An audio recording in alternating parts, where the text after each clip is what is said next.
watching out for you. A Fox 5 I-Team investigation. DeKalb police officers called them the magic buses, police recreational vehicles decked out in leather and tile, perfect for a fancy family vacation. They were bought by the old police chief and were the subject of an I-Team investigation. Senior I-Team reporter Dale Russell says the new chief is now getting rid of them. Dale. Amanda, that's right. The former DeKalb police chief, Terrell Bolton, lived in a recreational vehicle when he first came to town. He told me at the time he loved them. Well, he loved them so much he bought 5 for the police department. But the new chief says it's time for them to go. I just think the choice of vehicles was poor. DeKalb County's new police chief is ready to slam the door on the old chief's pet project. Luxury RVs. Now, a lot of the officers I've talked to around here call them the magic buses. That was a common name known throughout the department on the magic buses. In fact, former DeKalb Police Chief Terrell Bolton spent more than $1.5 million to buy 5 of these so-called magic buses. Is there anything going on here today, or is this? No, sir, just a mall initiative. The I-Team documented the questionable purchase of those RVs and how often they broke down. If you have any concern about anything I've done, you call my lawyer. This is your But Chief Bolton had other problems. When DeKalb CEO Burl Ellis took office, he fired Bolton for insubordination, misuse of county property, and acts unbecoming an officer.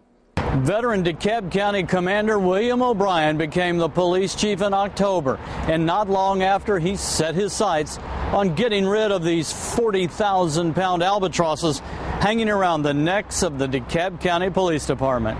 Weren't really outfitted for police work. What would you say they were outfitted for? They were recreational vehicles, Dale. The interior of them was set up just like it would be for yourself if you went and purchased an RV. We could see that 2 years ago when we got our first tour of the RVs. Leather seating, tile floors, granite countertops, tile backsplash, brass fixtures, and a nice flat screen TV in the front and back. So Chief O'Brien moved quickly and began to auction off the so-called magic buses. 2 years ago, the county paid $275,000 to $300,000 per bus. O'Brien says the department sold the first 2 for about $100,000 less than what they paid. He expects about the same price for the next 2. Fortunately for us, it wasn't tax-funded purchases. It was all out of seized funds money from drug seizures. So, we did lose a little there. I think this is just sort of the last chapter in the strange tale of Terrell Bolton. Commissioner Jeff Rader, who was critical of the RVs, says he's glad the new chief is auctioning off the fancy recreational vehicles and looking to give officers something they can actually use. And I hope that it's something that we won't see happen again. Are you kind of glad to have that all behind the county? I certainly am. I think it has been a negative on us, and I'm trying to move us in a forward direction, and I think what I come up with and roll out will be much more positive for the troops. Now, Chief O'Brien told me that when he gets all the money in, he actually plans on buying a new mobile command center for his officers to use in emergency situations.